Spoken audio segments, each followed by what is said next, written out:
So we're at the intersection of Butte, Jersey and Georgia 138, where those cars, if you were to turn left, you'd go towards Walnut Grove. If you were to go right, you'd go towards Monroe. As a kid, I used to always wonder why there was a weird pull-off here. I read that Walton County Cemetery book, and I learned there was a cemetery back here. So we're just gonna walk through this pine forest, and eventually the pine forest ends and you find yourself in the middle of the cemetery.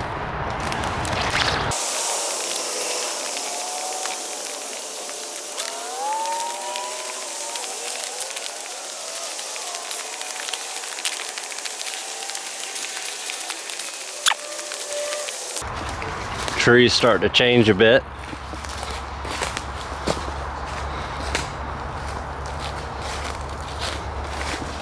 You can really start seeing the graves coming up here.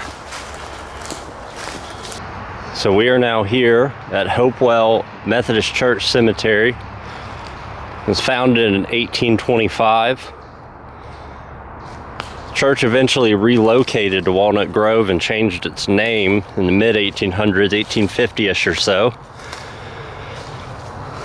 As you can see, there's all sorts of depressions in the ground here. There are way more graves than there are stones. You got to think 1825, the county was founded 7 years before that in 1818. Probably wasn't too easy to get a stone headstone back then. A lot of wooden headstones. The Boy Scouts came out here in 1995 and erected this monument. I figure they did some measure of cleanup. That was almost 30 years ago now, and a lot can grow in between then. It might be kind of hard to see it, or it's kind of messy on the ground here. But when I first came up on this cemetery, I could really kind of tell this ground cover, these small dark green leaves here. I've wandered into a couple cemeteries out in the woods here in Georgia, and those dark green ground covers are kind of a tell. You can kind of see it goes to the edge there. A lot of family plots.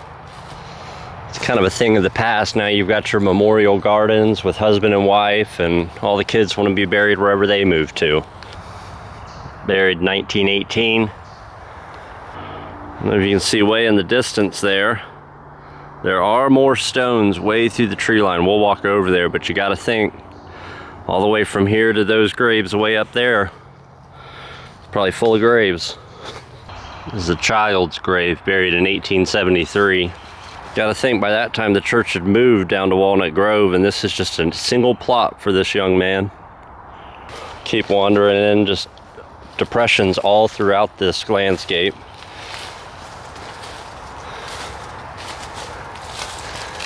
There's some more field stones. More than likely they had some markings on them, but they are long since eroded. Lots of greenbriers. If you dig up the root balls on these greenbriers here, it's a natural form of pectin. If ever you want to make some jelly. Now this is another common sight down here in the south. Someone comes out to these cemeteries, looks like it's been a while, but someone likes to put the Confederate flags on the Confederates' graves. Confederate headstone. And these are the old box tomb style in this area. This whole family's got them. This area is a little more clear, but again, you see that dark green ground cover. Maybe not a headstone at every grave, but we are very much in the middle of a cemetery. This one here originally had some writing on it, long since eroded. Granite's very common in this area. So when it's the early 1800s, you're going to use what's close by. See, this one's even got a rounded top to it, long since dilapidated. This is a cool one here. It's got a brick monument. Headstone's probably buried down in there somewhere. Another box tomb.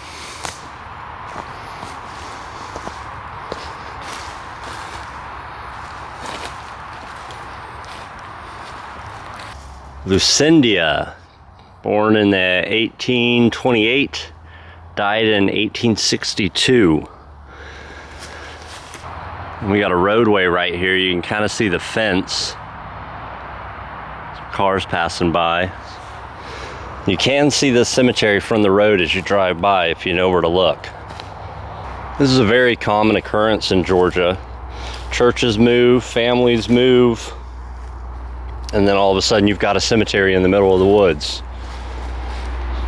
And again, we are still in the middle of this cemetery, even though it doesn't look like it. But again, you see that dark green ground cover that I've mentioned a couple times. Tells us we're still very much in the midst of it. You can see a couple headstones. Here's another monument here at the base of this tree. Given the state of this cemetery, this is a really impressive monument. The only date on this tall monument right here is for an infant daughter that was born and died in 1863. Here's another impressive monument given where we are and the time period. This woman died in 1868. It'd be hard to pick up, but we've got some ivy carving, and then mother with a sort of outline around it. Grisel Vallon. We're very much on a high point of the land around here too. Gotta think, church was founded almost 200 years ago. None of these trees would be here. If you won land in the Georgia land lotteries, in order to keep that land, you had to improve 10% of it. They defined improved by cutting down the trees and farming it. So, over time, property gets abandoned, trees grow up, and you get something like this. Nonetheless, all these guys are still hanging out back here in the woods. This is a list of burials that were found here in this cemetery. As we've walked around, I am almost certain there are more burials than there are graves found. As we're walking through here, just endless depressions in the ground from all the different graves. Might be hard to judge, but you've got a grave depression, grave depression, grave depression, just all throughout this place. Here's a row of them here. And the camera might not be picking it up well. Nonetheless, it's just very indicative of the types of cemeteries in this area. We've even got a hunting blind. It'd be funny if there was a guy out there the whole time just listening to me ramble.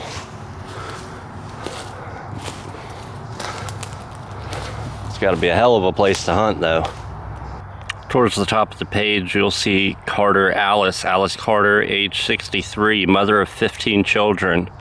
One thing I love about this book is you can reference the book right in front of this headstone here. And it might be a little hard to make out the 15 children, but we've got this book here that can show us what that headstone says. Here's another headstone, and according to the book here, this is Caroline Carter, towards the middle of the frame there, wife of Marin Carter. One thing I'm noticing is on this headstone, there's a whole paragraph beneath what this book tells. It's kind of hard to make out. That's one reason why you got to come out to these cemeteries and check things out.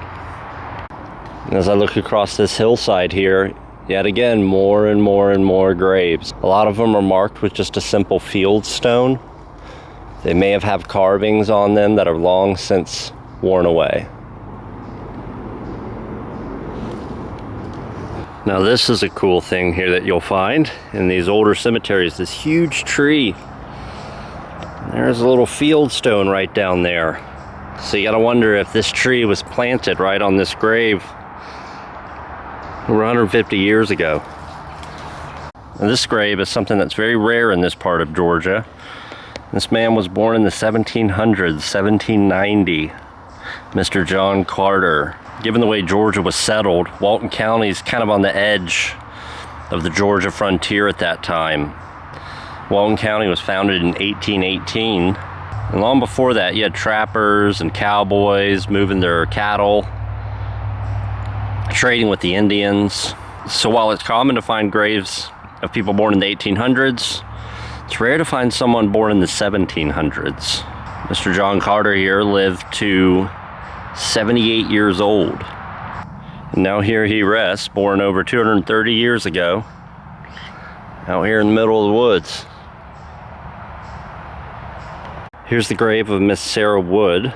She was buried here in 1950. So the church had moved 100 years before that.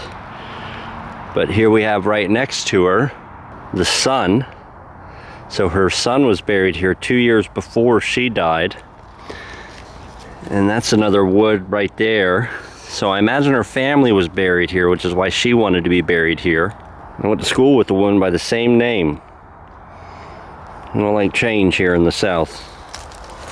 So my name's Fred. I started this Quiet Parks YouTube channel.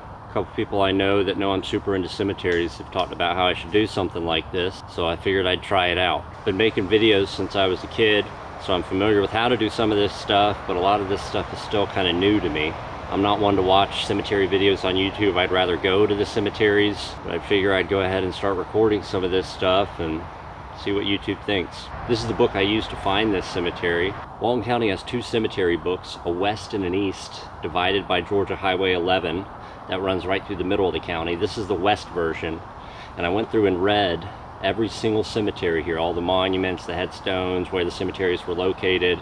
And when I read the description of this cemetery, I started to put some pieces together. I grew up in the area and always wondered why there was that weird little pull-off right there at the highway. And then after I read this book, I learned there was a cemetery back here, parked in that little pull-off, and started walking through that pine forest that we walked through. And I found this. It's a really cool place. It's really unique. This type of cemetery is really common in this part of Georgia and throughout the Southeast. Communities will grow, diminish, move away, families move away, and then eventually you wind up here in the middle of the woods, in the middle of a cemetery, and it's just the way things are. I hope y'all enjoy my videos and I don't make too much of an ass of myself as I'm doing stuff like this. Cemeteries are something I'm super passionate about, super into, so I hope to convey some of that energy in these videos. When I was in college, I used to walk my dog in Decatur Cemetery, and over time it just grew on me and I started getting really into cemeteries, and nowadays I'll spend my weekends visiting them, checking out new cemeteries. A couple people have mentioned to me how I should start making videos when I go to these places and capturing these cemeteries that I go to, be on my Instagram. And so now that I have a new 4K camera, I'm gonna try it out. Things might be a little janky here. I don't really know what I'm doing. Nonetheless, we've got a lot of unique cemeteries here in the Southeast, especially this one here out in the middle of the woods. So I hope to capture this, share this with you. Maybe some of this history won't be so lost.